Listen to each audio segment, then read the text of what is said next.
Illustration 1 നോക്കാം. A firm of contractors obtained a contract for construction of bridges across River Revati. The following details are available in the records kept for the year ended 31st March 2017. So എന്തൊക്കെ details തന്നിട്ടുണ്ട്? Contract price തന്നിട്ടുണ്ട്, work certified, work not certified, then estimate further cost of completion, progress payment received, progress payment to be received.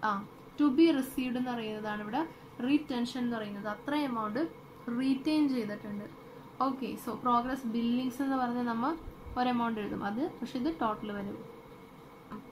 The firm seek your advice and assistance in presentation of account. Presentation അതായത് disclosure requirements. So AS7 പ്രകാരമുള്ള disclosure requirements എന്തൊക്കെയാണ്? എന്തൊക്കെ disclose ചെയ്യണം?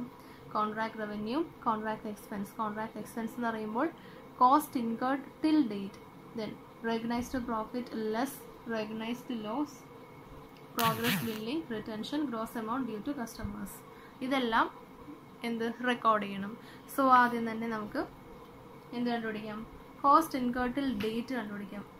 Cost incurred till date already പറഞ്ഞു, work certified plus work uncertified ആണ്. So രണ്ട് add ചെയ്യുമ്പോൾ 605. Formulas already discuss ചെയ്തിട്ടുണ്ട്. ദെൻ പെർസെൻറ്റേജ് ഓഫ്, ഇത് ടോട്ടൽ കോസ്റ്റ് കിട്ടിയാൽ, കോസ്റ്റ് ഇൻകേർഡ് ടിൽ ഡേറ്റ് കിട്ടിയാലേ നമുക്ക് പെർസെൻറ്റേജ് ഓഫ് വർക്ക് കംപ്ലീറ്റഡ് കിട്ടുള്ളൂ, എന്നാലേ കോൺട്രാക്ട് റവന്യൂ ലോസ് ഒക്കെ കണ്ടുപിടിക്കാൻ പറ്റുള്ളൂ. So percentage of work completed എന്ന് പറഞ്ഞാൽ cost incurred till date divided by total cost.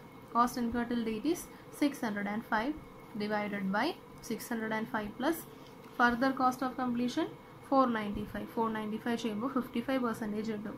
Then percentage കിട്ടി. കോൺട്രാക്ട് പ്രൈസ് അറിയാം. ഇനി നമുക്ക് കോൺട്രാക്ട് റവന്യൂ കണ്ടുപിടിച്ചൂടെ? Yes, contract revenue equal to contract price into 55%, 550.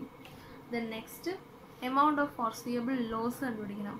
Formula already discuss ചെയ്തിട്ടുണ്ട്. ടോട്ടൽ കോസ്റ്റിൽ നിന്നും കോൺട്രാക്ട് പ്രൈസ് റെഡ്യൂസ് ചെയ്താൽ മതി. ടോട്ടൽ കോസ്റ്റ് എന്ന് പറയുമ്പോൾ cost incurred till date plus further cost of completion minus contract price. So 100 കിട്ടും. Amount of foreseeable loss.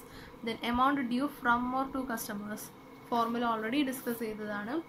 Cost incurred till ഡേറ്റിൻ്റെ ഒപ്പം recognise profit or loss add minus ചെയ്യാം, progress billing reduce ചെയ്യാം. So cost incurred till date calculate ചെയ്തു, 605 ആണ്. Then recognised profit or loss നമ്മൾ already calculate ചെയ്തു. Amount of foreseeable loss recognised as expense, അത് reduce ചെയ്യാം. പ്രോഗ്രസ് ബില്ലിംഗ് ക്വസ്റ്റനിൽ തന്നിട്ടുണ്ട്. പ്രോഗ്രസ് പേയ്മെൻറ്റ് റിസീവ്ഡും ടു ബി റിസീവ്ഡും, അതിൻ്റെ രണ്ടിൻ്റെയും ടോട്ടൽ എന്ന് പറയുന്നത് പ്രോഗ്രസ് ബില്ലിംഗ് തന്നെയാണ്. സോ ടു ബി റിസീവ്ഡ് എന്ന് പറയുന്നത് retention part. Okay, so progress billing എന്ന് പറയുമ്പോൾ 400 പ്ലസ് 140, 540 വരും. സോ ആ ലോസും പ്രോഗ്രസ് ബില്ലിങ്ങും റെഡ്യൂസ് ചെയ്യാം. റെഡ്യൂസ് ചെയ്യുമ്പോൾ നമുക്ക് നെഗറ്റീവ് ഫിഗർ ആണ് കിട്ടുന്നത്. സോ നെഗറ്റീവ് ആണെങ്കിൽ it is amount due to customer, കസ്റ്റമറിന് കൊടുക്കേണ്ട എമൗണ്ട് ആണ്. So amount due to customer 35. Then ഓരോന്നും പോസ്റ്റ് ചെയ്യുക. Contract revenue 550. Then contract expense till date, അതായത് cost incurred till date 605. Then recognised profit less recognised loss, loss ആയതുകൊണ്ട് തന്നെ negative ഫിഗറിൽ 100 കൊടുക്കുക. Then progress billing 400 plus 140. Then retentions retain ചെയ്തത് to be received, അത്രയും contract retain ചെയ്തു. So 140 retentions വരും. Gross amount due to customers, from customers വരുന്ന questions ഉണ്ട്. ഡ്യൂ ടു കസ്റ്റമേഴ്സ് എന്ന് പറയുന്നത് 35 ആണ്. Illustration number 2. On December 1st, 2016, Vishwakarma Construction Company Limited undertook a contract to construct a building for 85 lakhs. So 1st December 2016 85 lakhs in a contract price fix ചെയ്ത് construction agree ചെയ്തു. On 31st March 2017, the company found that it had already spent 64,99,000 on construction. Already എത്ര spend ചെയ്തു? അതായത് balance sheet പ്രകാരം cost incurred balance sheet date is 64,99,000. Prudent estimate of additional cost for completion was 32,01,000. So additional cost of completion, അതായത് further cost of completion എന്ന് പറയുന്നത് 32,01,000. What amount should be charged to revenue? So revenue ആയിട്ട് എത്ര charge ചെയ്യണം? For the year ended 31st March 2017 as per provisions of AS7. Loss എന്ന് പറയുന്നത് expense ആയിട്ട് recognise ചെയ്യണം. ക്വസ്റ്റനിൽ റിക്വയർമെൻറ്റ് ഇല്ലെങ്കിലും കണ്ടുപിടിക്കുന്നതാണ്. സോ ടോട്ടൽ ഫോർസിയബിൾ ലോസിൻ്റെ ഫോർമുല എന്താണ്? Total cost minus contract price. So total cost എന്ന് പറയുന്നത് cost incurred till date plus further cost of completion. So അതേ minus contract price എത്രയാണ് 85 lakhs ചെയ്യുമ്പോൾ 12 lakh കിട്ടും. ലോസ് ആണ്, അത് എക്സ്പെൻസ് ആയിട്ട് ഇമീഡിയറ്റ്ലി റെക്കഗ്നൈസ് ചെയ്യണം. ദെൻ നമ്മുടെ മെയിൻ പാർട്ട് റവന്യൂ എങ്ങനെ കാൽക്കുലേറ്റ് ചെയ്യും? റവന്യൂ എന്ന് പറയുന്നത് തന്നെ contract price into percentage of work completed. Contract price എത്രയാണ് 85 lakhs, അത് into percentage of work completed നമുക്കറിയില്ല, സോ അത് കാൽക്കുലേറ്റ് ചെയ്യണം. Formula is cost incurred till date divided by cost incurred plus further cost. So അത് ചെയ്യുമ്പോൾ 67% കിട്ടും. 85 lakhsൻ്റെ 67% ആണ് contract revenue. So 56 lakh 95,000 should be recognized as revenue. July 2021 question നോക്കാം. The following data is provided for Mrs. Raj Construction Company. Contract price materials issued 21 lakhs, out of which materials costing 4 lakhs is still unused at the end of the period. Then labor expenses of workers engaged at site 16 lakhs, out of which 1 lakh is still unpaid. Specific contract cost, subcontract cost for work executed 7 lakhs, advances paid to subcontractors 4 lakhs, further cost estimated to be incurred to complete the contract 35 lakhs. So എന്തൊക്കെ compute ചെയ്യണം? Percentage of completion, contract revenue, cost to be recognized as per AS7. So total cost എന്തെന്നാ? ഇവിടെ കുറേ cost നമുക്ക് തന്നിട്ടുണ്ട്. So നമ്മൾ ആദ്യം തന്നെ ടോട്ടൽ കോസ്റ്റ് കണ്ടുപിടിക്കണം. സോ ആദ്യം മുതൽ തുടങ്ങാം. Materials issued 21 lakhs, out of which materials costing 4 lakhs is still unused at the end of the period. So 4 lakhs എന്തായാലും മെറ്റീരിയൽസ് അൺയൂസ്ഡ് മെറ്റീരിയൽസ് ആണ്. 21 lakhsൽ നിന്നും ഇഷ്യൂ ചെയ്തതിൽ നിന്നും 4 lakhs റെഡ്യൂസ് ചെയ്തിട്ട് ബാക്കി വരുന്നതാണ് material cost. So material cost എന്ന് പറയുന്നത് 17 lakhs വരും. Then next labour expenses for workers engaged at site 16 lakhs ആണ് ടോട്ടൽ വരുന്നത്. Out of which 1 lakh still unpaid. So labour cost ഇവിടെ അൺപെയ്ഡ് ആണെങ്കിലും ടോട്ടൽ 16 lakhs നമ്മൾ കോസ്റ്റ് കണ്ടുപിടിക്കുമ്പോൾ കൺസിഡർ ചെയ്യണം. So labour cost including unpaid 16 lakhs. Then specific contract cost 5 lakhs അങ്ങനെ തന്നെ എഴുതാം. There is no change. Sub contract cost for work executed 7 lakhs, advances paid to sub contractors 4 lakhs.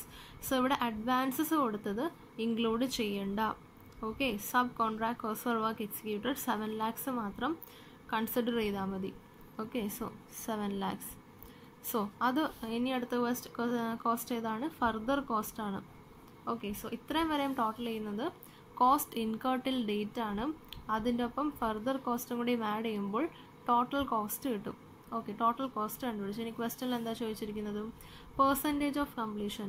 So percentage of കംപ്ലീഷൻ്റെ formula cost incurred till date divided by cost incurred till date plus further cost. So cost incurred till date എത്രയാണ്?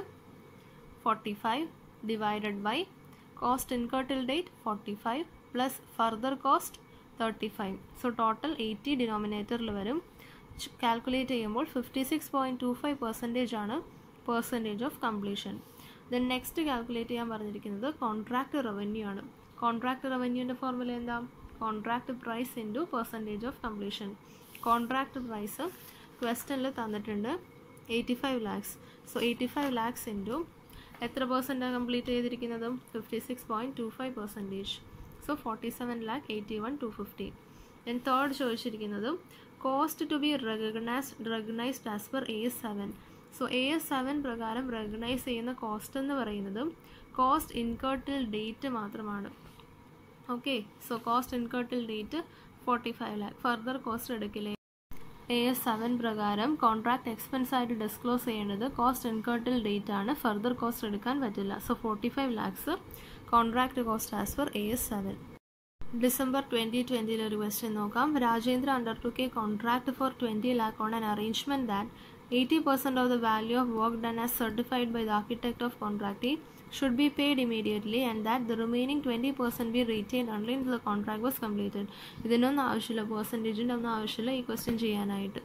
Okay, so contract price 20 lakhs തന്നിട്ടുണ്ട്. Then year 1 amount expended 8,60,000.